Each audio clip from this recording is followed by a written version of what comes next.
And then I'm gonna kick a little bit more. I'm gonna kick a little bit more relationship game. And then I got two last little words. Um, on some relationship game. This is something I learned in relationships too, though. Like, I ain't never been the type. Like, as far as relationships was concerned, I ain't never been the type to like put my hands on a woman or nothing like that. Like a female that I was dealing with, I ain't never been the type to put my hands on her. You know what I'm saying? But this one thing that God showed me, like my method of like punishing a chick was like separation. And I had did this in marriage too. You know what I'm saying? Like my method of punishment, I ain't gonna put my hands on her, I ain't gonna talk bad to her. You know what I'm saying? But my method of punishment, a chick ain't acting right or whatever, is separation.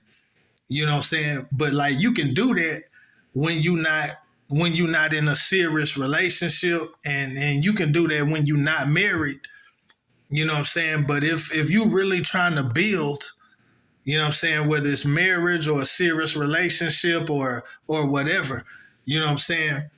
You can't use separation as punishment, because separation, if you really trying to build with somebody, you can't separate to punish them. Now you can separate if the situation is toxic and you need to get away. You know what I'm saying? That's one thing, but just cause somebody ain't acting right or something like that, or don't want to give you sex or something like that, like or like some type minor type stuff, you know what I'm saying? But it make you mad or whatever, right? You can't separate as punishment, because when you separate, you open up the door to outside forces. You know what I'm saying? I can't get mad at my chick and separate. Like, I'm finna go over here, or you go out there, or I'm finna go to mama crib, or I'm finna go here, and I just, you know what I'm saying, I just separate, you know what I'm saying, because I'm mad. You can't just separate though, because when you separate in your relationship, you know what I'm saying, it opens the door for other stuff to come in. You know what I'm saying? Because if your woman really love you and you separate, like just what they call it, like abrupt, you separate abruptly, like all of a sudden you made me mad, boom, let's separate, you know what I mean? So it opens the door for all type of other stuff to come in the door. You know what I'm saying? It throw off the equilibrium. You know what I'm saying? If you separate from your lady, then you might be open to other chicks. You done separated from your woman, she might be open to other dudes. You know what I'm saying? And it just opened the door to too much. You know what I'm saying? In First Corinthians 7, he said that a married couple, they don't even post to separate. He talk about when you stop having sex. He talking about a married couple, but he said when a married couple stop having sex, he said the only time they supposed to do that is if they just want to focus in on God, like if they on some prayer and some fasting, or they just want to focus in on God for some type of reason, and it had to be consensual, because when you just abruptly separate from somebody and then you take away the benefits of the relationship, which is one of them is sex, then you open up the door for other stuff to come in. He said even a married couple ain't supposed to separate for too long. And if they do separate, it's supposed to, or not separate, but go defraud one another, to go without sex. He said they not even supposed to do that unless it's so they can focus on the Lord, and it's supposed to be consensual. And then he said they supposed to come back together so the devil don't tempt them because of lack of self-control. And that's a married couple. And that ain't even talk about really separating. It's just talking about not having sex. So like just not having sex, if the couple doesn't consent to go without sex, that's so dangerous right there that the devil can come in and somebody can be tempted. And that's not even talking about being separated. So think if it's a real separation, you know what I'm saying? Like, yeah, it's not a good thing. And then God showed me, like, even when God deals with man, even though in the Old Testament, Isaiah 59 verse 1 through 4, Psalm 66, 77 through 20, it talk about how if we regard sin in our heart, the Lord won't hear us. And it said that our sins have separated us from God and caused him to hide his face from us. You know what I'm saying? But God doesn't really deal with us like that. Like, just because we have sin in our life or something like that, that doesn't really cause God to break fellowship with us though. It's not the same. Like, if you was living consecrated and then some type of sin come in your life, there is a difference in glory. There's a difference in glory, but God doesn't just totally withdraw from you because you done fell into some type of sin. That doesn't cause God to just separate from you though. There's levels of glory, you know what I'm saying, because of his holiness, you know what I'm saying? But God doesn't just separate himself from you because you're struggling with something. You know what I'm saying? God doesn't chastise us by fully just separating himself from us, withdrawing his presence from us. Like, that's not what he do. And he got ways of, you know what I'm saying, chastising you, allowing things to happen or whatever, but he don't separate himself from you.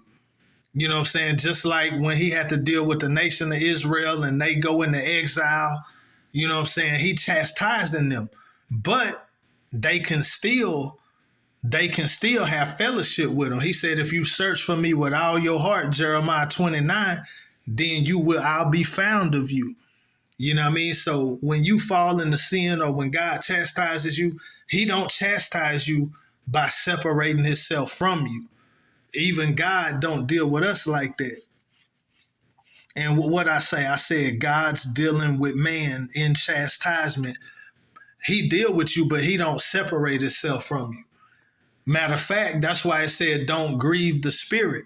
You can grieve the spirit, you know what I mean? But he didn't say the spirit will be withdrawn from you, but the spirit can go into a state of grief or the spirit can be quenched, you know what I'm saying? But he didn't say that he just separate himself from you. Because if he said, I never leave you nor forsake you, you know what I mean? So he not just leaving us because we done fell in sin or something like that. He deal with you, he patient, and he can even chastise you, but it's not by separation though, because it wouldn't be no hope. It wouldn't be no hope if that was the case. You know what I mean? But yeah, separation is not a form. It's not meant to be a form of punishment in relationships, and even in God's relationship with humanity. Separation. Once you come in a relationship with God, if you fall in sin, he does not separate himself from you as a form of chastisement, but he can chastise you if he need to. And he'll deal with you by his spirit. He can deal with you by conviction. He can deal with you by crisis. He can deal with you by chastisement, but it's not by separation. You know what I'm saying? Not if you was really with him. Because just like a father and his child, that's how God chastens us, like a father chastens his son. A father doesn't break the relationship with his son because his son did wrong, but he will chastise him. But it's not by separation. But your separation should not be a form of punishment in a relationship, because you really just open up the door to the devil. You know what I'm saying? What's it called? A person equilibrium get knocked off if you just separate yourself from somebody that you in a relationship with because they made you mad or did wrong, or you trying to chastise them. I'm not finna talk to you for a week. You know what I'm saying? We gonna go our own ways for a week. because you did wrong. Like, nah, you opening up the door to too much stuff. You know what I'm saying? That ain't no form of punishment. You know what I'm saying? You gotta talk it out, work it out. You know what I'm saying? Whatever. Give somebody a little time and then come back and talk or something. But now separation ain't no form of punishment, because that just, the man is the covering. So then if you just separate, then you open to everything and she open to everything.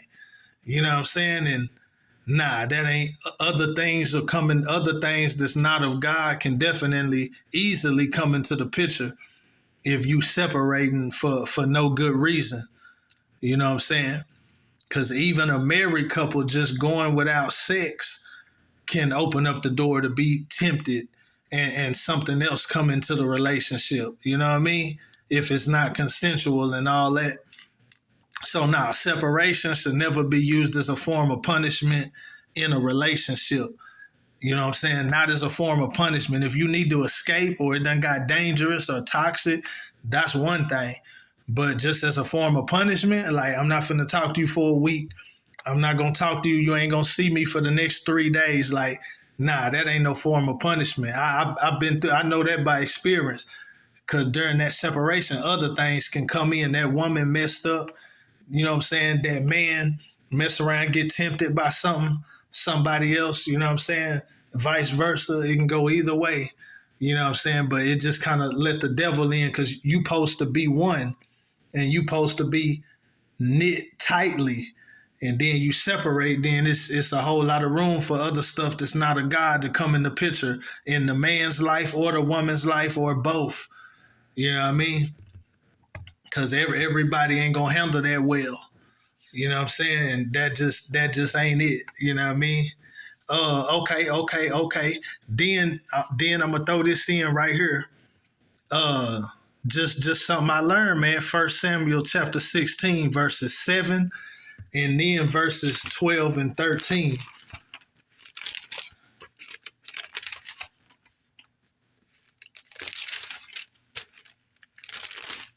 You gotta be in the spirit, man. I've heard about people.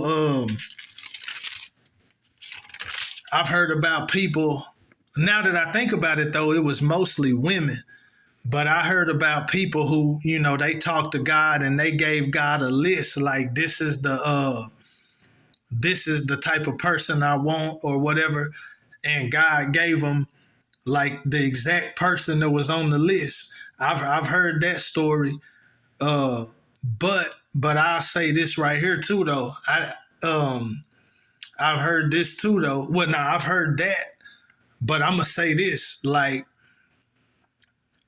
God looks at the heart. You know what I mean? So it ain't always who you think it might have been. You know what I'm saying? When it comes to the person that God choose for you, I just feel like it's not always who you think. Like, you might think that you and another person are would make a good fit or whatever. You know what I'm saying? You might look at a person from a distance and you might know some things about them, and you be like, yeah, I bet you might think they the one. You know what I'm saying? But just like 1 Samuel 16, man, verse 7, he was looking at look at verse 6. It says, and it came to pass when they were come that he looked on Eliab and said, surely the Lord's anointed is before him. You know what I'm saying? The one who you think might be the one for you might not be the one. You know what I'm saying? Like, cause I'm telling you, like, you know what I'm saying? Like, compatibility is something, like, especially for a Christian. Like, if you a teacher or a preacher or something like that, then you look at another chick or something like that, and she on the same type of time, you might think that she the one, right? But you know what I'm saying? God knows. You know what I'm saying? Cause I'm gonna tell you like this: when it come to relationship and marriage, it ain't all about how much Bible you know and all that. Like, you know what I'm saying? It's about grace. It's about the grace to be together and the grace to love each other. You know what I'm saying? Relationship is about the grace to be together and the grace to love each other, man. Like, if you got somebody that really love you, then hey, that's all you can ask for. You know what I'm saying? Like, if you got somebody that really love you, really care about you, that's what it's about. It ain't about how much preaching and teaching a person doing, because after you get done preaching and teaching, you got to live your life though. After they get done preaching and teaching, you got to live your life though. You know what I'm saying? Like, it's about living. Relationship is about living life. Marriage is about living life, handling business, you know what I mean? Taking care of your business, you know what I'm saying? Distributing out, you know what I'm saying? What you gonna do and what she gonna do, your role and her role. Like, relationship and marriage, like, it ain't all about how much Bible somebody know, or you know what I'm saying? Like, it's the person got to have that grace in their heart, though. You know what I'm saying? That love, or real love for one another. You know what I mean? And be able to serve God together. Because you don't want somebody who ain't rocking with God. If you rocking with God, be not unequally yoked with unbelievers. You know what I mean? So, but it ain't necessarily the one who you might think it would be. You know what I'm saying? Because you can see somebody from a distance, but that don't mean that y'all would even be compatible in real life, in a real relationship.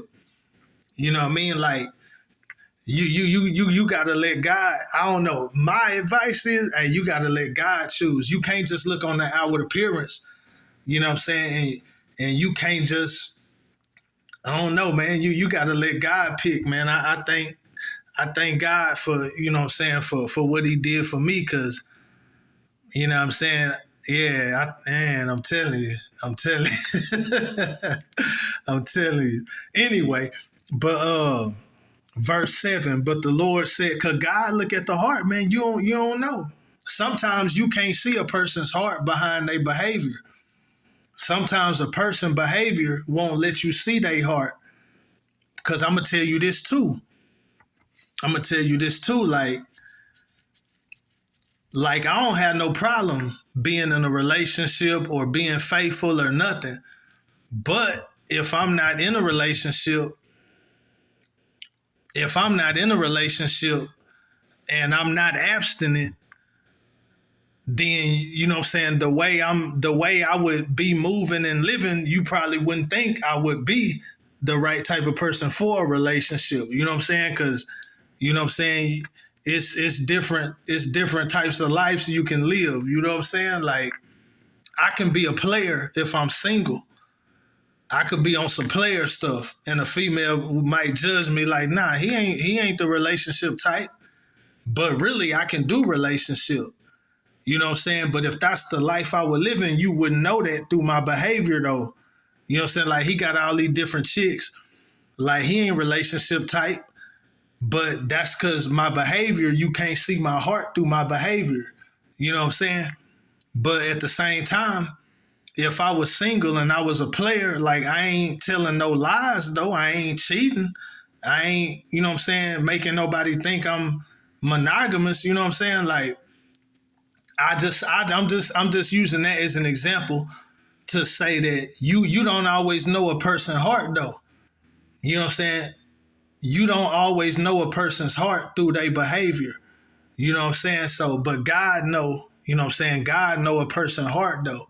Especially if you know a person past or their history or something like that. Like, you know, you might disqualify a person, but God might not disqualify them though, because he know their heart. He know what their heart's desire is, because he look at that. He look at the behavior. He look at your faith, but he also look at the true desire of your heart though. You know what I mean? But he said, but the Lord said unto Samuel, look not on his countenance or on the height of his stature, because I have refused him.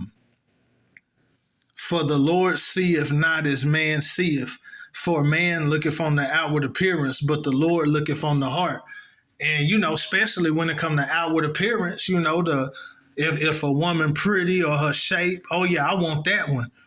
But that don't mean y'all really compatible in real life. Even if it's a Christian, even if it's a Christian that might be a minister or something like that, and you a minister, and you might just think, oh yeah, but I'm telling you, you don't know though. You know what I'm saying? It ain't always who you think it might be. It ain't always who you think it is. Sometimes you got to let God surprise you, but you got to be in the spirit. You know what I'm saying? Because I know God, God showed me that something was going to happen before it happened. You know what I'm saying? And I was really getting it in. But I was already starting to lose faith, but I was fasting, I was praying, you know what I'm saying? But I knew I was finna fall into sin. I knew I was finna fall back into the flesh though, because I just got too stirred up.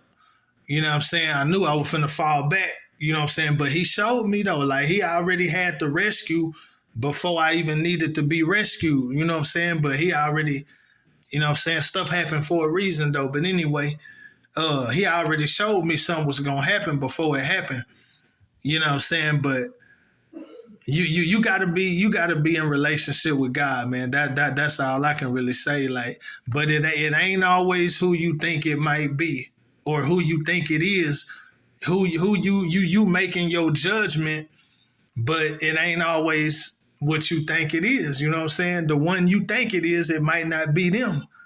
You know what I mean? Especially if you looking from a distance and you sizing up a person from a distance, but you ain't never really got to know them. You ain't never really been with them like that, spent time or whatever. You ain't really got to know a person, but you looking at their gifts and their talents or they calling or they ministry, or you looking at their outward appearance, but you ain't really got to know a person and spend time with them and really get to know them.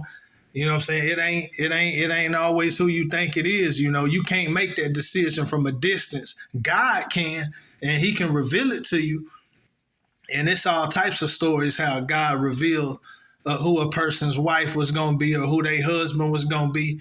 You know what I'm saying? But before, the game get real tricky though. If you just speculating or you have a desire for a wife or a desire for a husband or whatever, like, you know what I'm saying? You'll get all types of stuff in your mind and think it's this person and that person, or it's gonna be this type of person, or it's gonna be another minister, or it's gonna be, you know what I'm saying? Like you don't know though, like, you know what I'm saying? You just gotta get it from God. That's all I can say. You know what I'm saying? Like, you might try to make a decision and be like, I think it's this one or I think it's that one. The one isn't always who you think. You know what I'm saying? Who you think is the one, it ain't always them. God can surprise you, and then you must be in the spirit. You got to really have a relationship with God, because you don't want to miss what he got for you because you was expecting something else. You don't want to miss what God got for you because you was expecting something else or someone else, or you was expecting it to be a different way or come in a different way or come in a certain kind of way or be this type or be that type. Like, hey, you just got to be open to God. You just got to be open to God, because he will surprise you. Samuel got surprised. Verse 12 and 13, and he sent and brought him in. Now he was ruddy and withal of a beautiful countenance and goodly to look to. So he's saying that David was handsome, but David was also the youngest. You know what I mean? So be like, nah, I don't expect the youngest, maybe the oldest, maybe the tallest, you know what I'm saying? But I don't expect the youngest, you know what I'm saying? So it ain't always who you think. And then it says, and the Lord said, arise, anoint him, for this is he. Then Samuel took the horn of oil and anointed him in the midst of his brethren. And the Spirit of the Lord came upon David from that day forward. So the Spirit of the Lord didn't come on him till after Samuel anointed him. And God had to show him who, you know what I'm saying, who he had chose. You know what I mean? So once God identified a person, then the Spirit can begin to work with them, you know what I'm saying, in a whole new way. You know what I mean? But yeah, man, it just, if you're trying to pick and choose and decide and discern, you know what I'm saying? Like, you just got to walk it out with the Lord, man. He ain't going to let you miss it. But at the same time, you can't put God in a box, though. You got to be open to whatever God show you, whoever God want to put you with, you have to be open to that. You know what I'm saying? But he ain't gonna give you something that you don't want. He ain't gonna give you something that's too hard to receive. You know what I'm saying? It might just not be what you thought. You know what I'm saying? It might not be who you thought, or you know what I'm saying? You just gotta be open to God because God know best. And here it go right here. God know the future. You know what I'm saying? He know how it's gonna play out in the future. The one who you thought it might have been, or the one who you might have wanted or whatever, if it would have happened between y'all in the future, it could have went sour though. You know what I'm saying? God set you up for success. He don't set you up for failure. You know what I mean? So yeah, man, you got to be in the spirit. You got to let God do it. And it might not be who you thought. You know what I'm saying? It might not come the way you thought it was going to come. It might not be who you thought, you know what I'm saying? But you got to be open to God. You know what I'm saying? He know the future, the destiny, your purpose, your calling. He'll bless you with the right one. You know what I'm saying? You got to let God pick though. And you can't force it. You know what I'm saying? I got one more thing about the relationship thing, man. It's people out here who playing. It's people out here who, they play relationship games, but they don't really want nothing serious. You know what I'm saying? They out here playing games, going through the motion and want to put the titles on it and all that. But at the end of the day, they don't really want nothing real and really don't want nothing serious. You know what I mean? And that's cool if that type of person links up with that type of person. But if you trying to serve God, then you want something real. So if you want something real, don't get caught up with somebody who playing the games and really don't want nothing real. You know what I'm saying? Because there's people who out here playing. You know what I'm saying? They out here playing games. You know what I'm saying? It might be all about the sex or what a person can get out of it. But if you know you want something real, you got to get with somebody who wants something real. Don't get caught up with somebody who don't want nothing real. They just playing the field or trying to get what they can get or show you off to somebody or something, but they don't want nothing. They don't want nothing real.